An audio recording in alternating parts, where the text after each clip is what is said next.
ce sont les marchés financiers qui ont été les premières victimes de cette décision britannique. Plusieurs places financières ont vécu un Black Friday, un vendredi noir. Vous le voyez, à Paris, moins 8%, la clôture, moins 12 à Milan, idem à Madrid, moins 6 à Francfort. Ironie de l'histoire, seul Londres résiste. La vie au sein des salles de marché, Sophie Lançon, Françoise Vallée avec Alexis Jacquet. La panique dans cette salle de marché londonienne. Le Brexit est officiel, la bourse de Londres vient d'ouvrir et la chute est brutale.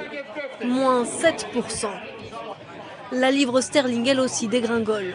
Avec une baisse de 10%, elle atteint même dans la journée son niveau le plus bas depuis 30 ans.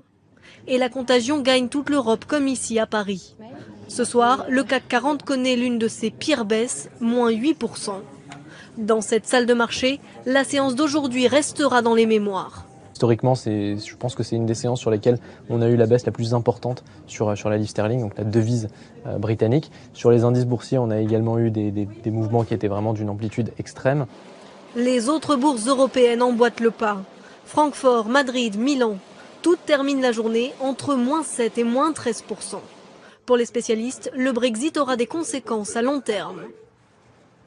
L'onde de choc, peu à peu, va se répandre, va se diffuser dans l'économie. Et cette onde de choc n'est que négative. Il n'y a rien de positif dans le Brexit d'un point de vue économique. Il n'y a pas de modèle alternatif. C'est un saut dans l'inconnu pour tout le monde.